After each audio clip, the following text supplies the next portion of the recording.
back to the GSTL. Axiom currently down a game they've called on Ryung for the Terran versus Terran.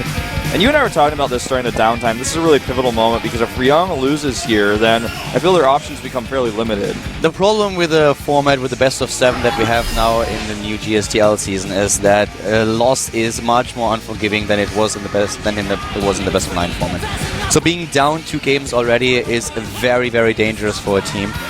And this is one of those scenarios where we always talk a little bit about the statistics, where we talk about King being a great player in Terran versus Terran. The same, of course, is true for Ryung. But the problem is, this is all Wings of Liberty data. Yeah. And with the Heart of the Swarm, a lot of things changed. Yes, the mirror match is still very similar in many aspects, but at the same time, it's very more, I feel, positional right now in Heart of the Swarm with the Medivacs. We've seen so many games just being decided by a huge Doom drop into the main phase. Exactly. And ironically, once that phase ends, if it ends, oftentimes because of this Medivac drops, people are making 5, 6 center towers all over the map. Then you have a siege up line in the middle of the map that nobody can really pass except by trying to use those speed Medivac boosts, and it becomes really interesting. There's a lot of different strategies that have come out. Hellbat drops seem to have completely disappeared since the Medivac change and, of course, the armory requirement, but we'll see what these players can come up with here. Yeah. I'm really interested to see what exactly Keen is going to do here. This is for a lot of us the first time that we see these Korean players in the Heart of the Swarm. A few of them have been playing on overseas tournament. We've seen them in the beta, of course, as well with the GSTL preseason. But this is just still a very new game. And even though it seems that the changes were very subtle, it affects all the timings. It affects everything.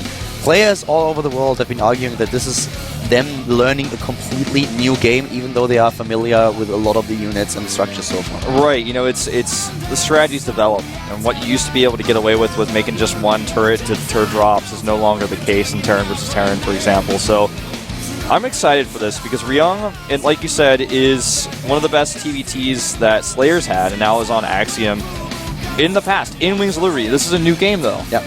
And what you just said is like so true. There is a post on Reddit these days where Marine King was interviewed after MLG, and he said that he feels that the speed for the Medivac is just too much, that something has to be done about it. And people have been talking about this quite a while, have been suggesting several ideas how to make this a little bit different. What Marine King and others said is that the problem that they feel comes with the speed boost is there is no downside. There is no upgrade to be researched for a certain amount of minerals or gas. There is no costs like with Stim, where you sacrifice some of your hit points or where you are more vulnerable in a certain period of the game. So that might be something that will be changed in the future, but it doesn't only affect the Terran versus Pros and Terran versus Zerg. It's a huge deal in TVT. Yeah, I completely agree. And you know, it's basically like the Medivac just is a new unit now. Yeah, exactly. There's no upgrades, like you said. There's no research. It's just a completely new unit. It's now the speed Medivac. There's nearly no downside to using a speed boost now. The only scenario where you might want to wait with a speed boost a little bit is when you're just entering an opponent's base and you feel like you have to speed boost out for some reason. We caught you, Mia. Caught you doodling. Well, I actually think that he's writing down. He's probably analyzing the statistics. Yeah, he handled it well. By the way, he just was like, yeah, well, so what? He actually blew it a little bit at the end when he started smiling. He should have just been like looking really serious into the camera and was like, "Yes, I analyze everything. We have a plan." Yeah, that would have been much better. And then in the end, he starts grinning, and everyone was like, Yeah, I'm wondering if he'll come out today. You know, he's a pretty integral part of the team, but I don't know if, for example, Keenwin's here. I don't think he's coming out. That's for sure. Yeah. The thing is, I don't want Mia to come out for a simple reason. I feel that if they send out a Zerg player, it's going to be one. I can't see 2 Zergs coming out today with how the games went so far, and now with the second player already here, so I don't think that the last 2 players they send out will both be Zerg. And I would rather like to see Scarlet play in the GSTL now here on Korean Sol instead of Mia. Mia will definitely also get his chance in the GSTL, but I really would like to see a foreigner participate today in the games. Yeah, so would I. And Scarlet, it'll be her first time playing in Korea if that happens, and she's someone that we've seen all over the place, traveling the world, doing extremely well on a pretty successful team. So she's someone who like you said before, might be a little bit nervous for the first time in the GSL booth, but I think that now is the time to use her rather than later if she's going to be used. You should never forget she's also very young. I mean, she's 19 years old, so of course we have younger players here in Korea, but still she's been traveling the world. She's been to so many different countries already. She's been in Asia before, especially with WCS in Shanghai, in China, now in Korea though. And so far, apparently, she enjoys it quite a lot. She loves the house that they have for Axiom-Acer, but it's going to be interesting to see how she's going to deal with the pressure here in the GSL. It's not only the pressure being here on stage, but I feel like one of the problems that foreigners have is that the expectations of the foreign community are always very, very high, and the foreign fans are sometimes very unforgiving. Yeah, they really can be. I mean, I could list like endless examples. Don't get me started on that, but it's very intense, the foreign community, and a lot of people are really happy to just be naysayers. They knew they wouldn't do it, or I'm sure they couldn't win, but it's like circumstances arise that are different in every different case. People just underestimate a little bit how much pressure you have when you are sitting here and you're not only playing in the GSL. This is also a problem for the Korean players that first come into Code A that are able to win one of the qualifiers. Then they are in the studio, and it's so much added pressure. But if you're also a foreigner in an environment and you know that the entire foreign StarCraft world is looking at you and is like, we want her to do well, we want this player to do well, and you have so much more to think about, and it's actually a skill to shut that out and concentrate on the game. Yeah, it really is. You got to focus on one thing and one thing alone, which is the game, but you can't like shut out 100% the fact that this is important for your career, important for your team. This is a partnership here. And, the people are going to be talking about it, for your own personal feelings about, being a pro gamer. Being a pro gamer is not all about being in the booth and playing that game. It's about getting respected by the people that watch your games. Mana, when he was here and playing his up and downs and then Code S, he said several times that even though he knew he could do it, his hands were shaking in the booth. The same is true for players that are very experienced like Naniwa.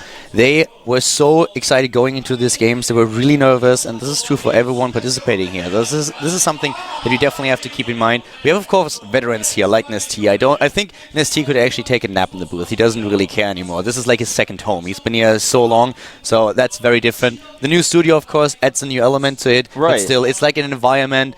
The faces are the same, the people that work here, the people that he sees, it's very familiar to him. Yeah, exactly. And Scarlet is going to eventually become adjusted to this. Yeah. She's already said that she's interested in playing in the Code 8 qualifiers coming up, and if she qualifies, that's something that she's going to have to overcome there as well. So it's just these little things that come up that you have to overcome. And if there's a lot of little things, like you're on a new team, you're partnered, it's your first time playing the GSL, it's the first time in this booth, they all add up, and they're always going to be in the back of your mind. So you got to push them away, put them aside, and focus on the game ahead.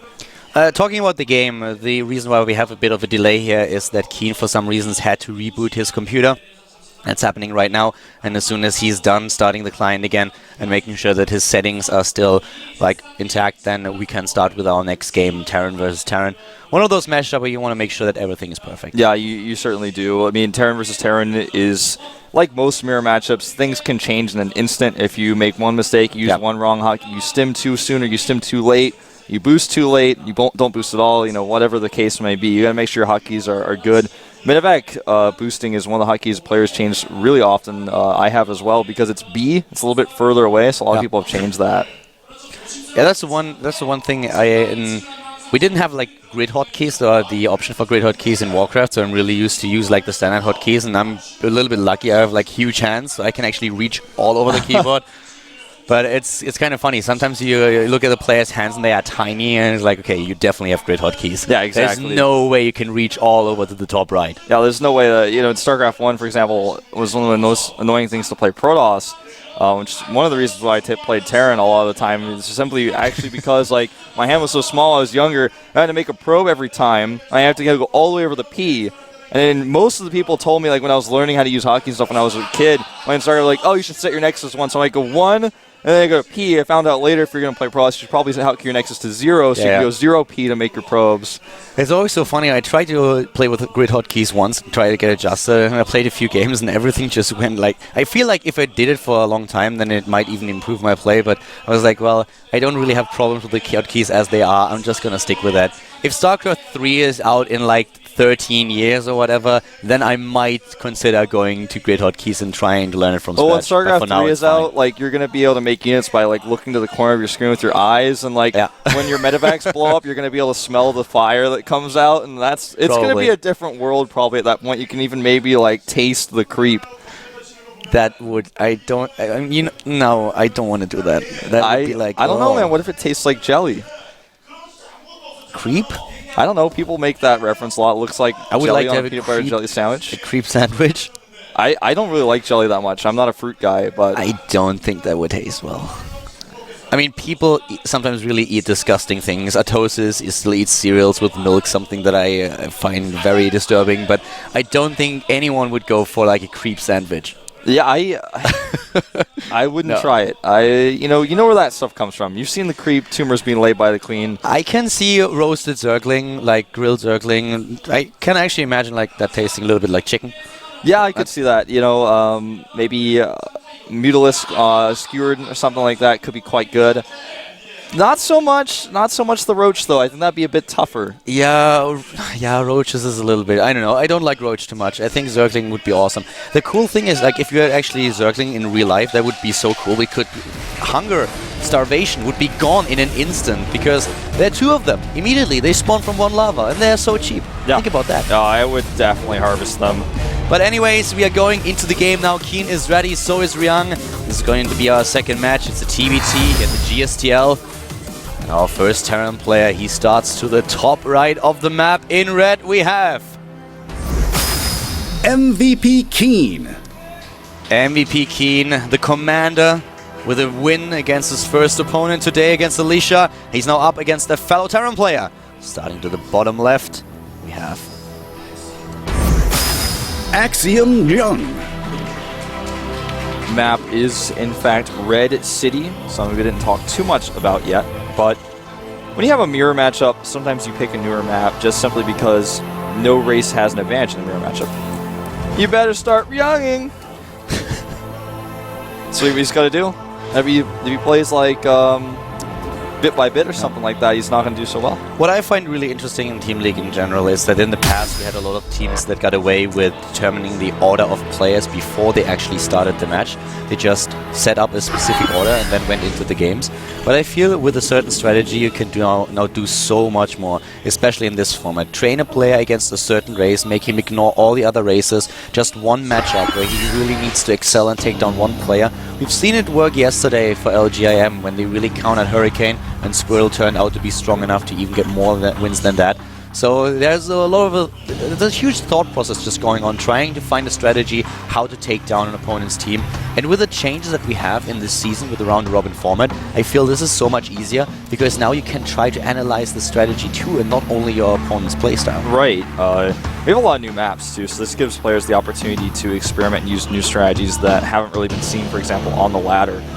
Will one or either of these players make a Reaper? That's the first question. He's going to make a Marine first because he doesn't have enough gas just yet, but when you make a Reaper in this matchup right now, it gives you all the scouting information that you need, but at the same time, if you would want to just go into a factory play and you get the Reaper in and your opponent has a factory, you're like, well, now his factory is faster than mine, and I would have been safe anyways, so I don't know if it's worth it.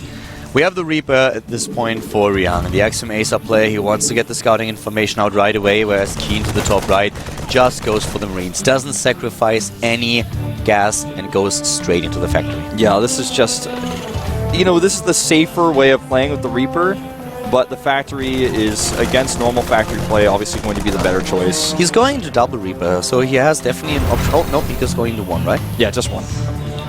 You know what's tricky about this is the Reaper expands you used to see it worked out better in some ways because the Reaper was stronger when it comes to an individual level, and also you're able to get stim really quickly. But now if you make the Reaper, you get the Reaper out faster, yes, but you don't have that tech lab to get stim right away, so you want to go into the factory anyways in most cases. Yeah, that SCV doesn't stand a chance at the Watchtower. You can see it on the minimap.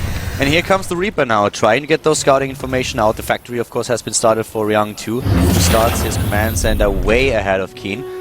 But Keen is on double gas now. He has quite a lot of it. He can go straight into the starport, and there we have it. Yep. Hellions coming down here as well for Keen, which indicates he's probably going to go for a mech opening. He wants to poke up here with the Reaper and the Marine together.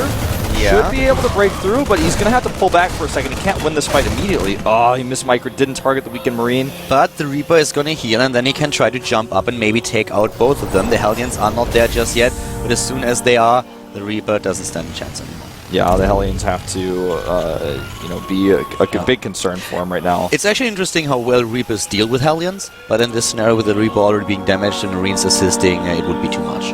We have double Widow Mines coming out of that factory, and he's rallied him right next to that starport. I think we're going to see a Widow Mine drop. Yeah. He's going to try to use the Hellions to distract and then go into the mineral line in the main. The defense of Ryang is going to be very interesting. Usually when you try to get a Viking out and you have Viking, Widow Mine defending against drop play, this was one of the strategies that was used against Hellbat drops when they were still popular. And this the Hellion defense here from Ryang is way too strong. And Keen has to back up immediately. Sees the command center though, which is quite nice. That was very important for him, that he at least knows this much.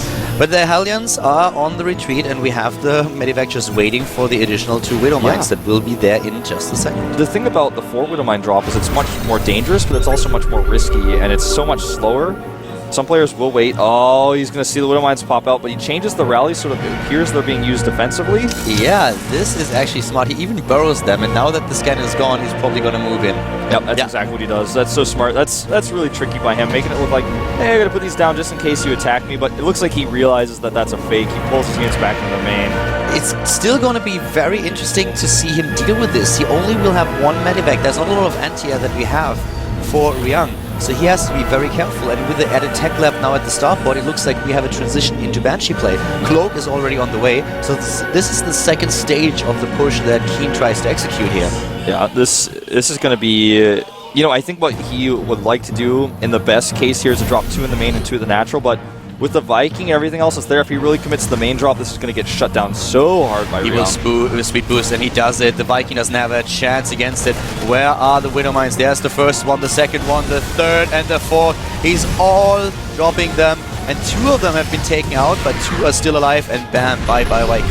Yeah, he takes out the Viking, and the Medivac actually escapes. Struggled to say that for some reason, but the Cloak Banshee follow-up here is going to be really important for Keen because his expansion is so late that if he can't make something happen with this, since his Widow Mine drop was relatively unsuccessful, he's going to find himself way behind when it comes to economy. There is not a lot of anti-air, and the Viking is actually going to the top right, so there won't be much that he can do against the Banshee. And this... Did he see the Medivac? He must have seen it. I think he may ignore it with his ground army, just pull some forces back in the main.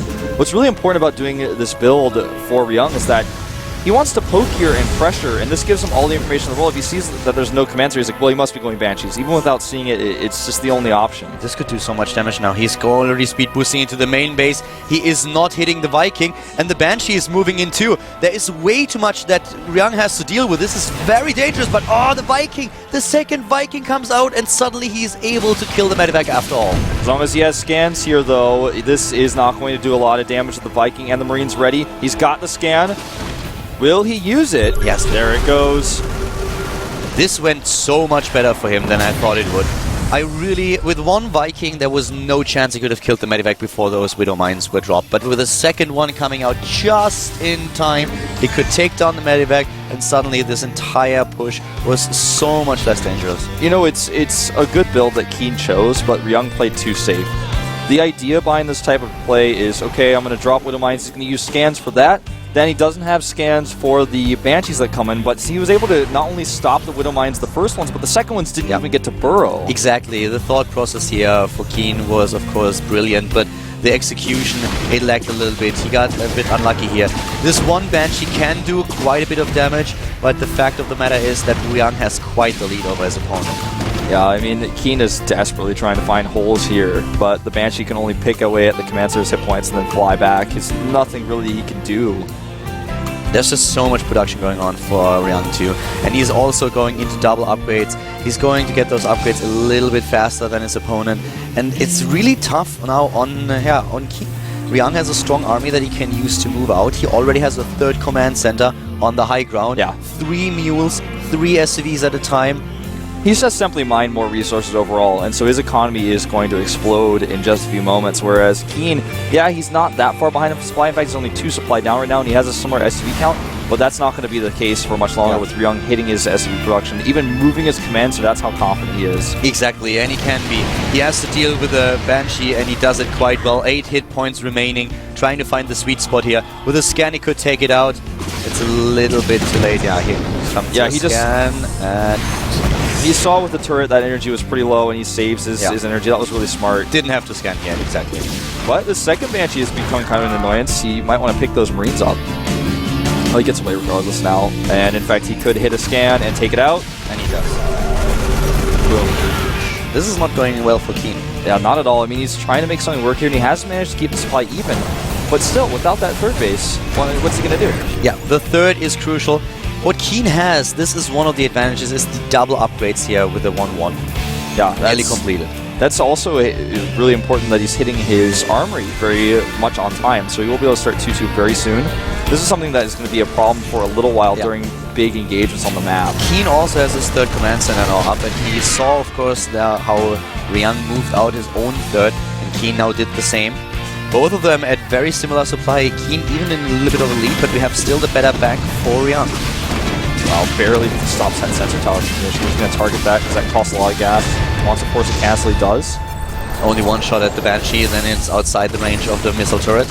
So right now, Ryung knows he has the better army, and he wants to use that against the third base of his opponent. The upgrades are a little bit worse for him, but the army size and those siege tanks they have may just be enough to kind of make that a moot point. Keen is really adamant to make these Banshees work somehow, always trying to find this sweet spot, and he definitely kills a lot of the energy that we have on those additional orbital commands, forcing the scans of his opponent over and over again.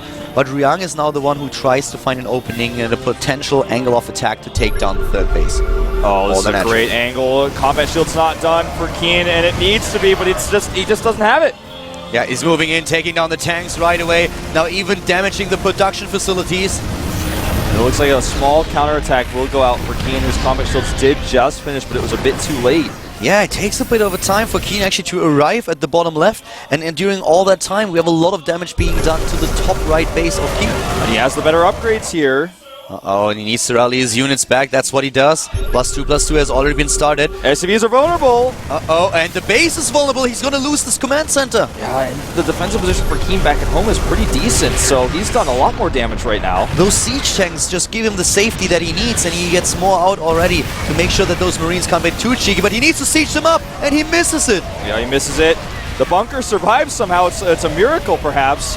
The tank is gone. He needs those Hellions to add extra DPS. He needs to wait a little bit longer. He wants those 2-2 upgrades, but I don't think he can wait that long. Ryung, he has to do damage. They are both on 1-1, but Ryung is down one base. He at least forced a lift at the natural opponent. He brings the SCVs to draw the siege tank fire. Now he has enough, and Ryung is losing quite a bit here. He's running in. He's trying to close the distance, taking out the last siege tank. Ryung is now down to 116 supply against 123 in the middle of the map. Another force is being attacked by the Axiom-Acer player. Both of them really exchanging punches. The big deal, though, is that Keen still has his third base. Yeah, Keen has a third, and he's going to have the better upgrades for quite a long period of time. And it's not just going to be one up this time, it's going to be two up.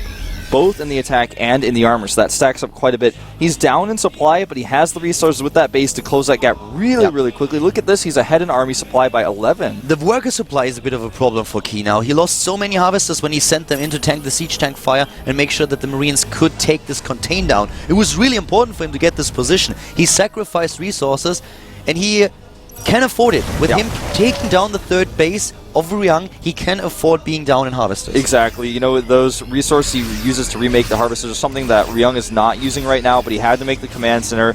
And Ryung doesn't have the army to really push out and take Keen out right now, so he can't really do anything except sit back and retake that third base. He has to be very patient here. Keen, once again, the one who wants to be the initiator of the next attack, trying to put himself into a good position. 2 sensor towers for his opponent will make sure that Ryung knows everything that's happening. A forward scan now for both players. He's going to kill these rocks to open up a new path to attack the third base, but I don't think he's going to commit to the attack. He's just going to set up and try to scare Ryung right now. Then he's probably going to take his own fourth relatively soon. Ryung will soon be on the same amount of upgrades as Keen. He's about to complete his second armor upgrade, and he's the one who goes into the attack upgrade number 3 first. I don't know about this attack. You know, he picks off the siege tanks, and he's got his own tanks. He still has the better upgrades for a little bit longer. Yeah, he needs to be very careful here. Ryung takes the supply lead again, and Ryung has a force to the top right where he's trying to hit the natural. He will be cleaned up. Just narrowly spotting that drop in time. We'll pick off the medevac as well. And that kind of evens up the supply once again. And Keen just really needs to be patient. Some of his engagements are, you know, he's just so running in head first. Keen lost his supply, his upgrade advantage. He is the one who will have the +3 attack upgrade a little bit later than Ryung, and it stands to reason that Ryung will soon start his +3 armor upgrade as well. Yeah, they both have the gas. The minerals seem to be the problem, but Keen, a little bit lacking in his resources department. Yeah, he definitely does. Ryung is a bit ahead of him here, not only overall supply, but also in the bank that he can now use. Takes down one of the siege tanks, moves back in time. One Marine lost to the siege tank fire. Yeah, this is a really smart move. The siege tank count is one of the most crucial parts of Terran versus Terran, even in Heart of the Storm. That hasn't changed. One of the things that is important to point out again is that we have much less harvesters for Keen, so his army supply is superior, even though he's down in overall supply. Right. The upgrades that I pointed out, this is going to be an issue. The +3 attack armor upgrade are now both on the production tab. Oh, nice Widow Mine hit here. Yeah, he tries to dodge, but he's a little bit too slow on it, and those units low on hit points will be cleaned up, but he's still forced the mining time loss and he can escape. Keen has actually got an opportunity now with Ryung's army moving to the top left here. He could actually use his other army, but he actually doesn't. Now he does. Oh, he wants to get in here. If he can get this position, it would be sick. The siege tanks. Oh god, if he walks into Oh the no, siege it's a tanks trap. Oh my god! Oh! Oh, that was a huge hit, but nice reaction by Keen, realizing immediately what's going on and moving back. The upgrades are going to be crucial. The +3 attack upgrade is now done for Ryung, and the +3 armor is on its way, something that Keen has not started yet. And he's also maxed, so he can start to build that bank. +1 armor done for the siege tanks too. Fourth base nearly complete for Ryung. Ryung has all the cards right now, and as long as he doesn't make any poor engagement choices, he should be able to secure more bases and keep the pressure on. A razor-thin match that we have here. Very, very intense. Both players trying to be aggressive, trying to kill bases and trade economy. Now the third armor upgrade for Keen on the production tab. He finally has started it, but there will be a window of opportunity for his opponent. Now let's see how he uses it. At this moment in time, the bank for Ryung is getting to be quite massive. He's at 1,400 minerals, 1,000 gas. He has +2 out for his siege tanks much further ahead. The armor, like you mentioned several times, is going to be a big deal. He's adding more factories because he can afford it. Exactly. He needs more production. He wants to have it. He knows that he's maxed out and that he's building up a bank. So as soon as the next fight starts or is over, he wants to re-max immediately. Therefore, the new production structures. He's maybe going to lose a command center. He does. Ah, that's unfortunate for him. That's very unfortunate here. The wrong place at the wrong time. Yeah, these little things can add up.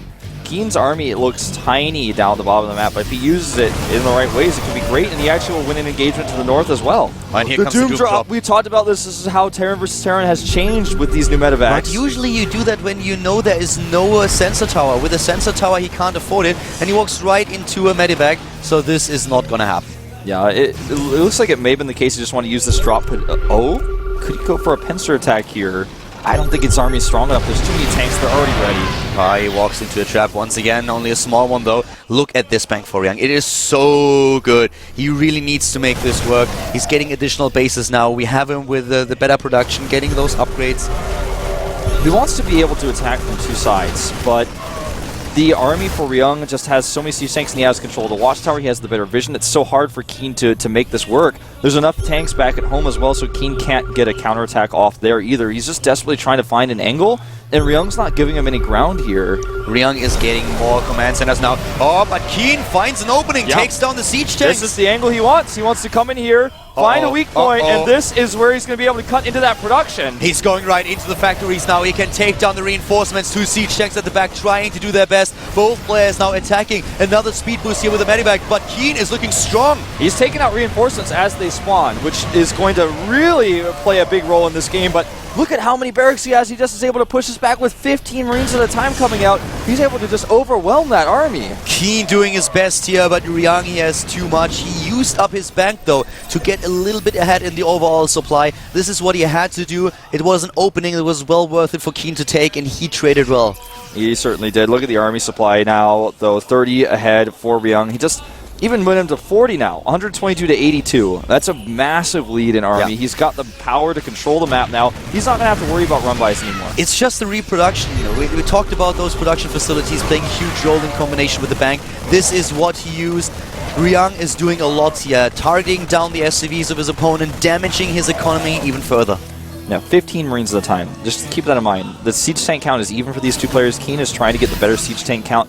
That's what he's kind of banking on here. He also has the better SCV count, so with the upgrades now evened out, if he has the time, maybe he can redo the supply, but this is all about positioning right now. And Ryung, if he can get the right spot to make it so he can deny that mining at the right side of the map, then he should be able to just consistently keep that supply ahead for himself. We are in a situation where we don't have a huge bank for the players anymore if you disregard the gas for a second, but we have a 40 supply lead for Ryung, which gives him map control. He's the one that can now push out, and this allows him to take additional bases, while Keen has to be very careful that he is not suddenly out of position and gets punished for it. Yeah, he needs to be very careful, and neither player cut on the sensor towers here. I would like to see a sensor tower maybe at the 4th base of Ryung right now. Run by attempt to the right side. He moves into the middle of the map with the main body of his force, but at the right side we have another hit squad that is aiming for the base. Yeah, the planetary here, of course, is going to ward off the Marines directly, but that's why they sneak around the back. This force has lost mining time. Yeah, exactly. The SCVs can't mine. He has to send units over there. This is the time that Ryung chooses to move in.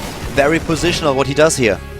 Oh, but Ryung gets the better position now. Siege up is better for Keen. He has the better position here, but his angle is bad. Yeah, to the left side, another drop, and this is one of the bases where Ryung was just trying to set up a new economy. Yeah, and he's going to lose several of his SCVs as well as the command center. Looks like it may fall. He needs to repair that. He doesn't do it. He loses. I don't think he sees the SCVs. I don't think he knows.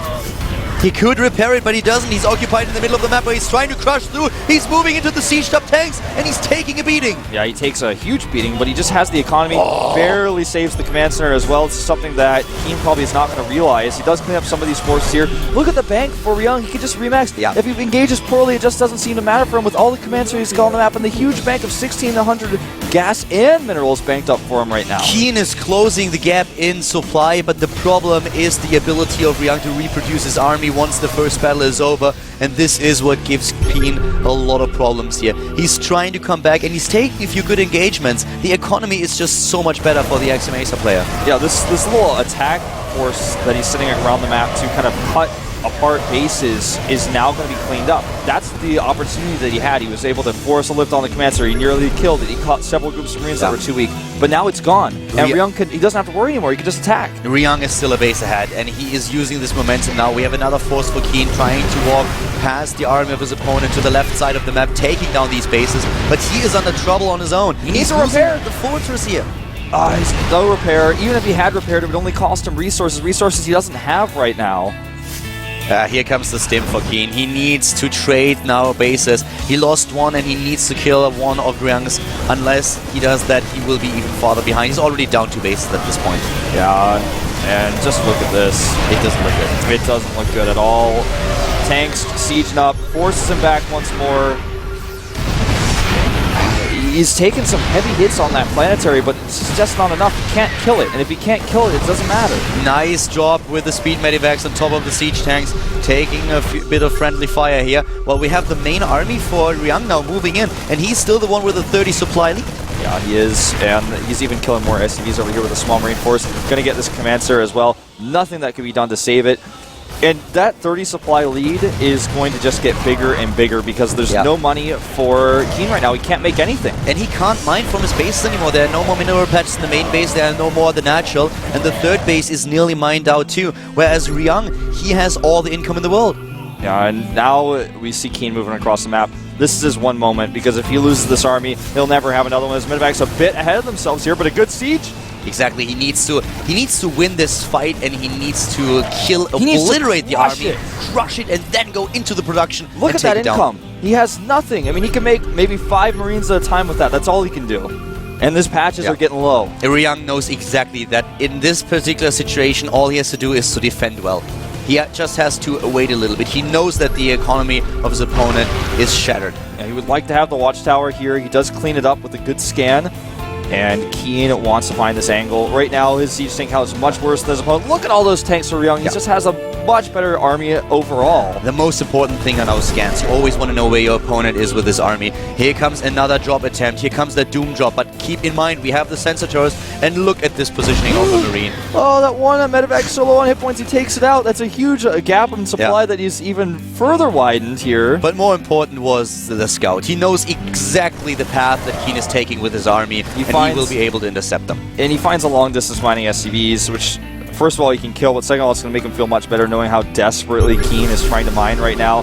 He can't even engage this. Maybe if he were ahead in economy he would try it, but he certainly is not that. He's moving into the siege tank range here, taking a few shots. He's down 70 supply, a massive bank for Ryung. Here comes the drop attempt. He's speed boosting his way into the bases. But now the siege up is good for Ryung, and he's got a Marine count here that could probably, with reinforcements, push this back, hits the tanks as they siege, and I think this is going to just simply be game. He's taking out as many tanks as he can, now sieging up on his own, but he's on top of the ramp, and the production is under fire. Yeah, Ryung is really struggling to get those tanks up there. Oh, though, a big mistake though by Keen. He loses almost all of his Marines. 100 supply down now. And just 14 Marines at a time coming out of those barracks. He stops the production of Keen here, takes out the Banshee. GG! And Ryung, he turns things around. He does not go down. He takes out Keen, and now you can really see the relief on a few of those faces. Yeah. In the best of 7 format, it's really a problem if you're down 2 games, but yeah, Ryung came through for his team. He really did. he dominated that match. Failed high five right there. But they redid it. The second one was good. The second one was good, and that's usually how it is. If you mess up the second one, then you just walk away in shame. But if you redo it nicely, it saves your face there. We had the same thing happened yesterday. It was Doa's birthday yesterday, and when he came to the studio, I wanted to congratulate him again. And we did this weird thing. Neither of us knew exactly, are we going for a high five or for a handshake? And suddenly we ended up with this weird thing where we're like, well, that felt weird. Let's do that again. Yeah. You had that before, right? You know, there's a special strategy to high fiving. You look at your high five. The person's high fiving you's elbow, in fact, and you'll high five. You won't miss. You look at the elbow and you won't miss. I'm serious. I'll keep that in mind. Yeah, it's actually a pretty cool trick. You know, when someone told me that, I was like, nah, I don't believe you, but I never missed a high five again. At the elbow, okay. Look at the elbow, like right here, you're looking here, you don't miss it. What do you mean? I don't want to high five your elbow. No, you look at the elbow, but then you just move your hand forward. And if both people do that, you're going to hit the high five. No, the thing is, he didn't know if I was going for a high five or a handshake. Right, no, yeah, that's in this case, no. In this so case, we ended up with this weird thing. It wasn't a miss, it was just a misunderstanding, exactly. more so. No, I don't miss high fives. No, nobody misses high fives. Nobody cool misses high fives. Not in public. They know you look at the elbow, or you're just naturally good at it. If you have a struggle, you look at the elbow. A high five has to like really clap. Yeah, it's gotta clap. None of this, let's none of try this kind of. that. You wanna? Yeah. Oh, you're on camera still? Yeah. Okay, Look at the elbow. Boom. That was good. See? Yeah. Okay. Excellent. That's how you do it. In case you didn't know. Yeah. And that's how you do it when you choose a new player. You choose a monster. This is a strong opponent. It's of course not monster, not MVP monster. We have one player who didn't change his ID. It's Tails who's coming up next here for MVP. A Protoss player coming in.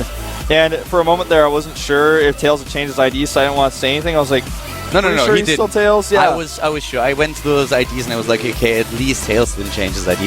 I found it a little bit weird, names that they went for. I mean, now we have Super. Not quite sure if that is the most innovative ID, but well, we have no innovation. Who became Super? Super was they're like 10. I don't know. We'll handle that when it comes, I suppose. Wait a second, who was Super again? It was Monster, right? Monster. No, Monster became Noxa, I think. Monster became Noxa, and yeah, I have the list somewhere in my. It doesn't matter for this one. It does not matter. Tails, he's keeping his Sonic roots here. He's talking to Killer over here, who's coming in the booth. See how tightly he uses that door handle when it closes. Yeah, I really have to get used to the new IDs. But it was actually really interesting. We had in the Sosa lineup one player where we couldn't actually tell how to call his name. Tibble. We didn't really know how. And it turns out it's actually Tibble, exactly. It's actually LNK. So I knew that name, but nobody told us back then. So we actually thought it was a newer player, but that was one that was already on the roster for quite some time. Yeah, see, that's really tricky. You have to be careful about things like that. Look at Alicia. He has the pen out. He's taking it from Mia. He's the one who's doing some writing, doing some scribbling.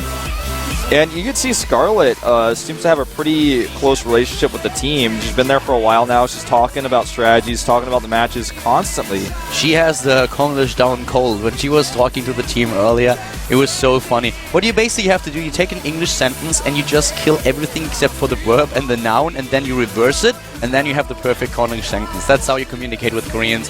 If you don't speak Korean, and if they speak a very broken English. Yeah, always works. I didn't actually get to see her do that now, but I'm kind of curious now, because you know who I think the best person at doing this, someone who's mastered it, is Huck. He's been here for like a really long time. Whenever I see Huck talk to Koreans, he's like mastered the Konglish. He like uses Konglish better than anybody I've ever seen.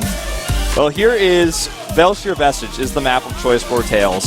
The one thing that is always awesome about Tails are his build orders. He is the build order king, and I want to see what he does in Heart of the Swarm. Yeah. If one guy has found a new build order and new timing, it's him. Yeah, there's never been a doubt in my mind that this is not about, oh, Belshir Vestige is big.